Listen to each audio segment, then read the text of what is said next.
Etong maganda sa lahat, magandang araw sa inyong lahat. At bago tayo mag-umpisa, please comment down below kayo, like and subscribe sa ating channel. 4 months ago na, grabe, panoorin natin to, nagwala si Attorney Claire Castro. Grabe, Ngayon ko na to napanood na talagang matapang pala itong si Attorney Claire Castro, Panoorin nyo rin at paulit-ulitin.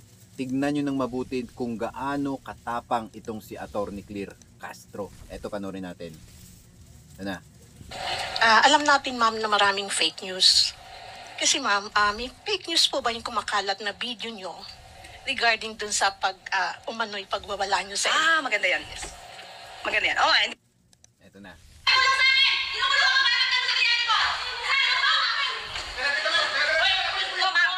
MPD Media kayo. Kakampi niyo ba yung media? Hindi lang. Ay, ang taga-ABS-CBN po ako. Pasensya na. Tulong lang ako. Taga-DCRJ po.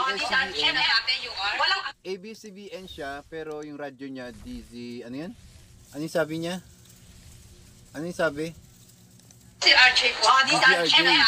Walang Attorney Claire Castro po. Walang warrant, sir. Kinalat ka sa SM Mall. Walang warrant. Walang ginagawa. Walang complaint. Walang ginagawang krimen sa SM Mall, San Lazaro.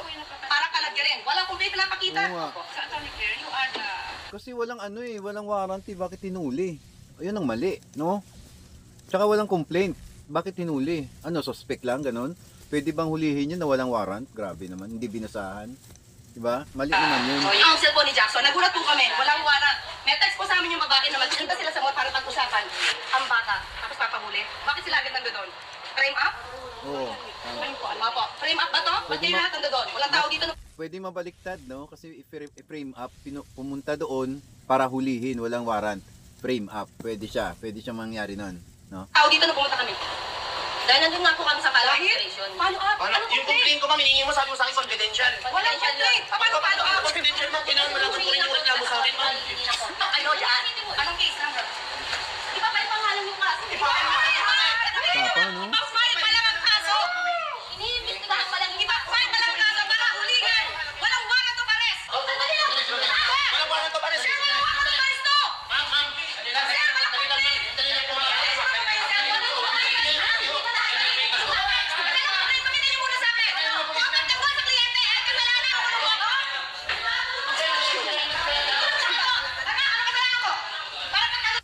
Grabe, no? Ibig sabihin, pag itong naging attorney mo si Attorney Claire Castro, ipaglalaban ka talaga.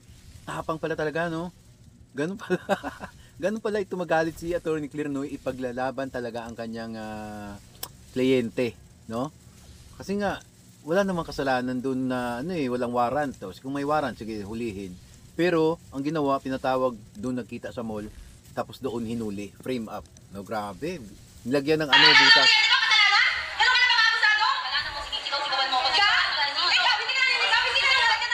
Sige po, ma'am. Ando lang na pinag- Grabe, no? O ngayon, naging ano na siya. Oh, naging- hindi na to salita ng palasyo at ng Pangulo. Ako na to. Okay. Ayan, yan. If given a chance to do that again, I will. Ayun, no? Why? Because I did that for justice. Maybe yung nakikita niyong video, that's 2015. Oh. Can you see my face there? To look younger. That's 2015.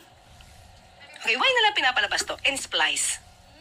Dahil ayaw nila ako siguro na manatiling tagapagsalita rito ng palasyo. Una, ang kwento niyan, merong dalawang magsing-irog Yun. na hindi na nagkaayos. Yung bata na iwan sa bahay ng babae, flight stewardess yung babae, iniwan sa driver. Nung tumawag ang school sa tatay, nalaman niyang wala yung nanay, kinuha yung bata sa bahay na kasama lang ang driver. First child niya yon. Now, nung dumating yung nanay, nagalit dahil hindi sila okay nung tatay. Now, kausap ko yung babae. Kausap ko yung babae. Pero ang pinakamaganda dito, no? Nilabas niya ang Malacanang. Totoo naman yun kasi personal na kaso niya yun, nung time nung hindi pa siya sa palasyo, 2015, no? Nilabas niya yung palasyo, tapos kinuwento niya, yun ang pinakamaganda sa lahat. Kasi, kumbaga, sinabi niya, ako na to, no? Kumbaga, kanya lang yun, no? Bukod dun sa problema na yun, labas ang palasyo. Kaya, kanyang talagang sinalaysay ang nangyari dito, no? Yan. Ang sabi, makikipagkita sa kliyente kong lalaki dahil pina-psychologist nag-undergo ng psychological evaluation, child psychological evaluation yung bata. Makikita sila, ipopromote ko na po sa SM San Lazaro. Umiinom ng kape. Ulitin ko ulit kung saan, Starbucks. Magkikita sila nung lalaki, pumayag ako para magkaayos. Okay? After that, bigla na lang, I just came from a hearing, the Ramjen case in Paranaque. So, ayoko na sana pumunta sa police station. But my husband said, let's go. So, pumunta ako, wala pa sila, nagpa-medical yata. So, I told to the relatives, ito pa, cool lang ha, cool. But when I was there with the relatives, sabi ko, doon sa police, lahat naka-civilian, wala naka-uniform habang nag-aresto. Sabi ko, saan po yung warrant of arrest? Ano pong complaint? Hindi ako pinapansin. I introduced myself as a lawyer hanggang sa umabot kami sa women's desk. Okay? Tapos noon, tinuro sa akin ng kliyente ko kung sino yung lalaking humatak sa kanya. So I was asking for his name, tinalikuran ako. Yun. Okay? Klaro. So ngayon, sabi ko dun sa isang babaeng sa isang babaeng pulis, okay, ano ang complaint? I deserve to know that. I was the counsel. Walang complaint, walang warrant of arrest. And my client was not doing any crime. You know, guys, what are the reasons or causes for a warrantless arrest? You know that there should be at least the guy or the accused or the suspect should have been committing a crime. Or there is a reasonable belief that he had committed a crime. But none. He was just drinking coffee. Grabe, no? And there was a text from the guy that she was amenable to be intimate, only intimacy. So how could there be violation against women and children? So when I was there, I talked to the colonel, I forgot the name of the colonel, parang bossing nila, sir, wala tong warrant of arrest, walang complaint, walang... And then, after that, it was not the problem with Inquirer.net at the time. Sino Inquirer dito? Hindi ko alam kung sino yun nakalimutan ko parang siya. Hindi niya lahat kinuha yung kwento. She did not even ask me. Nag-viral lang, kinuha niya agad nung ako na ay huhulihin. But before that, I talked to the officers. Sabi ko, sir, walang warrant to. And then, one of the officers din doon, nadinig ko na nasa labas na kami, sabi ng ibang mga pulis, pakulong mo na yan. Na-splice to. Ang sabi ko, ipagtanggol ang kliyente ko, ipakulong mo ako, anong kasalanan ko? Tama. Yun siguro yung nakita nyo. Pagtanggol Hindi, lang naman. na-splice. Yan, na-splice yan. So if you want to get the original copy niyan, pero siyempre putol-putol na rin yun edited, sa Inquirer.net, that's 2015, September. Alam ni Miss Pia yan. Alam mo, sa totoo lang, kung talagang tama ka naman talaga, ipaglalaban mo eh. Tsaka hindi ka talaga utal-utal na, hindi ka talaga mangingimi na ikwento ito sa publiko. Kasi kung totoo naman ang nangyayari na honest ka, talagang lalabas talaga na tama ka. Diba? Katulad niya sa kanya, pinaglalaban niya talaga, no? Kasi kung mayroong karapatan, meron ka talagang sasabihin na totoo. Hindi ka matatakot eh. Ganun yun eh. Yan. Hindi nga ako, wala nga akong penalty at that time sa ABS-CBN, sa DZMM. I was allowed to. DZMM. Diba? Otherwise, kung meron akong mali, I would not be allowed to go on air. And then after that, that's 2015. Yan ang panoorin nyo, hindi yan splice. Okay? So, at that time, sabi ko, walang warrant of arrest, walang complaint. Doon pa lang sila gagawa ng complaint. So, sabi nung isa, namaya pa na yung isang pulis, sabi niya doon sa pulis na babae, anong gusto mo? Sabi niya, pakulong yan. The problem is, kinulong ako, naman di kulong, it's detained. Dinetain ako, my husband, and my secretary. Why? Kung ako lang naman ang gusto nila dahil lumaban ako, nangatwiran ako. Di ako lang. Ba't masasama yung asawa ko? Ba't masasama yung sekretary ko? Hindi ba? So, hindi yun nakuha ng Inquirer.net. Yan lang. I was not even interviewed. What happened? Mali. Di ba? And the type... Alam mo yung mga kung minsan yung mga mainstream media, no?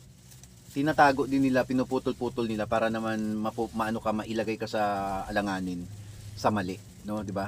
Yung tingin ng tao sa mali, pero yung ibang mga side ng mga video hindi nila nilalagay doon sa kanilang balita. Kaya kung minsan napagkakamalang mali ka, no? Pero yung totoo talaga, kumpleto dapat yung kinukuha nilang mga footages o yung mga video na yan para meron talagang basihan ang mga tao na kung ano talaga ang nangyayari. Kaya lang pinutol-putol nila ng inquirer, no? And the title. The title. So, umpisa pa lang yan, yung comment pa lang yan, marami nang nag-bash doon sa gumawa ng title. Okay, again, hindi yun iskandalo. That's a fact. It's a fact. So, if you will be my client and you will experience the same, Galing talaga ni attorney. I will do. Again, I will do it again and again and again. For justice. Nung nandiyan ako, na-detain ako, sabi ko, okay lang. Parang si Jose Rizal. Hero lang ang dating. So, pampalubag ng loob kasi nandiyan ako di ba? Yan lang po, yan lang. So, wag po kayo maniwala doon sa mga na-splice na video. Kasi yan, that's the truth. Grabe, no? Okay? Yan si attorney Clear Castro talaga. Ipaglalaban ka kung ikaw ay magiging kliyente niyan, no? Yan ang tamang abogado, di ba? Kasi nga hangga't sa presinto talagang ipaglalaban niya kanyang kliyente hangga't siya ay nakulong, no? Buwis buhay ang kanyang ginawa, di ba? Kasi ipinaglalaban kung ibang attorney yan, baka mamaya pababayaan ka na, di ba? Na nakulong ka. Pero ito talagang sinabi niya na walang warrant, walang mga reklamo, bakit kinulong. Kaya sinundan niya sa presinto at pati siya ay dinitain. Grabe, no? Parang kulang sa hustisya ang ginawa ni Attorney Clear, no? Dapat balikan niya to balikan niya yung mga gumawa nito Itong inquirer ay mali din yung sinulat, di ba? Parang nilagay siya sa alanganin. Kaya ang tao syempre mag-iisip na naging masama siya. Pero ang totoo pala ay kulang ang video na nilagay sa balitang yun para maniwala ang tao, di ba? Kaya galing ni Attorney Clear, no? Matapang pala talaga ito at saka nasa tama siya. Kaya siguro kinuha ito ni ni PBBM. Then nakitaan siya ng galing at tapang. Ibig sabihin doon, tapat, matapang, magaling, matalino at magaling talaga magsalita. Kaya kinuha itong si Attorney Clear Castro. Galing. Saludo ako sa iyo, Attorney Clear Castro, pinaglalaban mo ang iyong kliyente, no? Yan, kung gusto mo pa ng isa pang video, hahanap tayo para mapanood mo ito at mabigyan natin ng reaksyon. Pero syempre naman, paki-like naman dito sa ating video at paki-subscribe. Maraming salamat.